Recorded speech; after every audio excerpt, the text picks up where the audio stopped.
Hello student, இன்னைக்கு நம்மளோட கிளாஸ்ல 10th மேக்ஸ்ல இருக்கக்கூடிய ஆயத்தொலை வடிவியல் அப்படிங்கிற சாப்டர்ல இருக்கக்கூடிய ரொம்ப ரொம்ப முக்கியமான ஒரு 5 மார்க்ஸ் தான் சொல்ல போறேன்.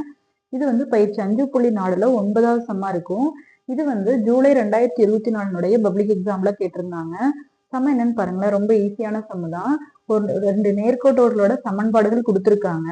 இந்த 2 நேர்கோடுகளும் ஒரு புள்ளி வழியில சந்திக்குள்ளே, ரெண்டு ஒன்னொன்னு வெட்டிக்குள்ளையா, அந்த புள்ளி வழியாகவும் இன்னொரு நேர்கோட்டோட சமன்பாடு கொடுத்துருக்காங்க. இந்த நேர்கோட்டிற்கு இணையாகவும் இருக்கிற மாதிரி, சரிங்களா? இந்த 2 நேர்கோடுகளும் சந்திக்கும் புள்ளி வழியாகவும் இந்த நேர்கோட்டிற்கு இணையாகவும் இருக்கிற மாதிரி நம்ம புதுசா ஒரு நேர்கோட்டோட சமன்பாடு கண்டுபிடிக்கணும். கொடுத்துருக்கிறதும் சமன்பாடு தான், நம்ம கண்டுபிடிக்க போறதும் ஒரு நேர்கோட்டோட சமன்பாடு தான். நம்ம கண்டுபிடிக்க போற நேர்கோட்டோட சமன்பாடு இந்த 2 நேர்கோடுகள் சந்திக்கும் புள்ளி வழியாகவும் இந்த நேர்கோட்டுக்கு இணையாகவும் இருக்கு. ஸோ அந்த மாதிரி சமன்பாடு கண்டுபிடிக்க போறோம். ஸோ தீர்வுல ஃபர்ஸ்ட் என்ன பண்ணணும் அப்படின்னா, இதுல 3 ஸ்டெப்பா போட்டுக்கலாம். ஃபர்ஸ்ட் ஸ்டெப், இந்த 2 நேர்கோடுகளுக்கும் சந்திக்கும் புள்ளி கண்டுபிடிக்கணும். அதுக்கப்புறம் இந்த நேர்கோட்டுக்கு இணையா அமையக்கூடிய நேர்கோட்டோட சமன்பாடு என்னன்னு எழுதணும். 3வது ஸ்டெப்ல அந்த சந்திக்கும் புள்ளி அந்த சமன்பாட்டுல பிரதியிட்டு நம்மளுக்கு ஆன்சர், தேவையான ஆன்சரை கண்டுபிடிச்சிடலாம். ஸோ ஃபர்ஸ்ட் படி 1ன்னு போட்டுக்கலாம்.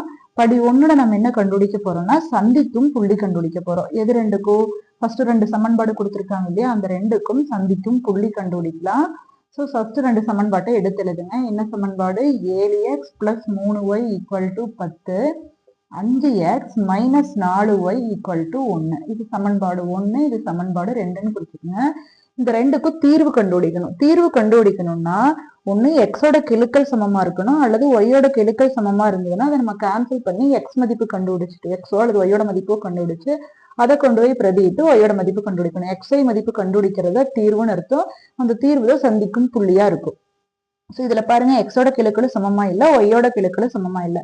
ஸோ நம்ம ஒய்யோட கெழுக்களை சமப்படுத்தணும். எப்படி சமப்படுத்துறதுன்னா, இங்க 3 இருக்கு, இங்க 4 இருக்கு, ரெண்டையுமே 12ஆ மாத்தணும். ஸோ 3 எதால பெருக்குனா 12 வரும்னு பாருங்க, 4ஆல பெருக்கணும். ஸோ சமன்பாடு 1 ஃபுல்லா 4ஆல பெருக்க போறோம். ஒய்யோட கெழு 4ன்னு இருக்குது, 4 எதால பெருக்குனா 12 வரும்னா 3ஆல பெருக்கணும். ஸோ சமன்பாடு 2 ஃபுல்லா 3ஆல பெருக்க போறோம். ஸோ என்ன பண்ணலாம்னு பாருங்க, சமன்பாடு 1 ஃபுல்லா 4ஆல பெருக்கிறோம். 4ஆல பெருக்கணும்னா 4 7 28x பிளஸ் 4 3 12y = 4 10 40. சமன்பாடு 2 ஃபுல்லா எதால பெருக்க போறோம்னா 3ஆல பெருக்க போறோம். இப்போ 3 15x மைனஸ் 3 12y = 1 3 3. ஸோ இப்போ பாருங்க, இது பிளஸ் 12y மைனஸ் 12yனால அப்படியே கேன்சல் பண்ணிடலாம். இது ரெண்டையும் பிளஸ் பண்ணுங்க. 28 15 பிளஸ் பண்ணீங்கன்னா 43x = 40 + 3 43. 43x = 43னா எக்ஸ் வேணும்னா பெருக்கலுக்குடி 43 இந்த பக்கம் வரையில வகுத்தல் ஆயிடும். ஸோ எக்ஸோட மதிப்பு என்னன்னு கிடைச்சிருச்சு? 1ன்னு கிடைச்சிருச்சு. கண்டுபிடிச்ச எக்ஸோட மதிப்பை கொண்டே சமன்பாட்டுல 1ல பிரதியிடலாம். x = 1 என சமன்பாடு 1ல் பிரதியிட. ஸோ சமன்பாடு 1 எடுத்து எழுதுங்க. சமன்பாடு 1 என்ன? 7x + 3y = 10ன்னு இருக்கு. இதுல எக்ஸுக்கு பதிலாக 1ன்னு பிரதியிடுங்க. அப்ப என்னன்னு வரும்? 7 × 1 + 3y = 10ன்னு இருக்கும். So 7 + 3y = 10. இப்போ ப்ளஸ் 3y இந்த பக்கம் வச்சுட்டு பிளஸ் 7 அந்த சைடு கொண்டு போயிருங்க, -7 ஆயிடும். இப்போ 3y = 3ன்னு வருது. y = பெருக்கலுக்குடிய 3 இந்த பக்கம் வந்துன்னா வகுத்தல் ஆயிடும். ஸோ 3 3ஆல வகுத்தா என்ன? 1. தேர்ஃபோர் சந்திக்கும் புள்ளி என்ன? எக்ஸை ஒய்யையும் சேர்த்து எழுதுங்க. எக்ஸோட மதிப்பும் 1, ஒய்யோட மதிப்பும் 1ங்கிறதுனால சந்திக்கும் புள்ளி என்னன்னா 1, 1. ஒரு ஸ்டெப் முடிஞ்சது. இப்ப படி 2 எடுத்துக்கலாம். படி 2 என்னன்னா, இந்த 2வது சமன்பாடு கொடுத்துருக்காங்க பார்த்தீங்களா, 13x + 5y + 12 = 0 என்ற நேர்கோட்டிற்கு இணையான நேர்கோட்டோட சமன்பாடு ஃபார்ம்ல எழுத போறோம். இணையான நேர்கோட்டோட சமன்பாடு எப்படி இருக்கும் அப்படின்னா, எக்ஸ் டேர்ம் அதே தான் வரும், ஒய் டேர்ம் அதே தான் வரும், மாறிலி மட்டும்தான் மாறும். 2 நேர்கோடுகள் ஒண்ணுக்கு ஒண்ணு இணையா இருக்குதுன்னா அதனுடைய எக்ஸ் கெழு ஒய் கெழு எல்லாம் அதே தான் இருக்கும், மாறிலி மட்டும்தான் மாறும்.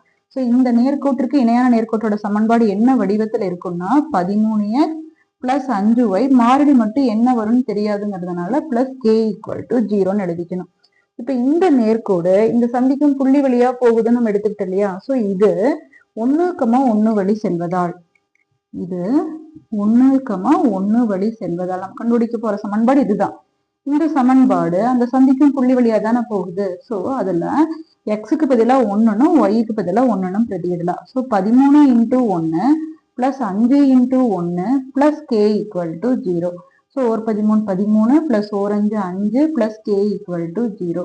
13 + 5 18 + k = 0. k வேணும்னா +18 அந்த பக்கம் போகும்போது -18. இந்த கேவோட மதிப்பை கொண்டு போய் திரும்ப இதே சமன்பாட்டுல பிரதியிடுங்க. இது சமன்பாடு 3ன்னு குறிச்சு வச்சுக்கலாம். ஸோ k = -18 என சமன்பாடு 3ல் பிரதியிட. ஸோ சமன்பாடு இதுதான் வந்து நம்மளுக்கு இந்த பிரதியிடுறது தான் வந்து படி 3. சரிங்களா? k = -18 என சமன்பாடு 3ல் பிரதியிட சமன்பாடு என்னன்னு வந்துடும்? 13x + 5y + kக்கு பதிலா -18 = 0. இதுதான் நம்மளுக்கு தேவையான சமன்பாடு. Thank you students.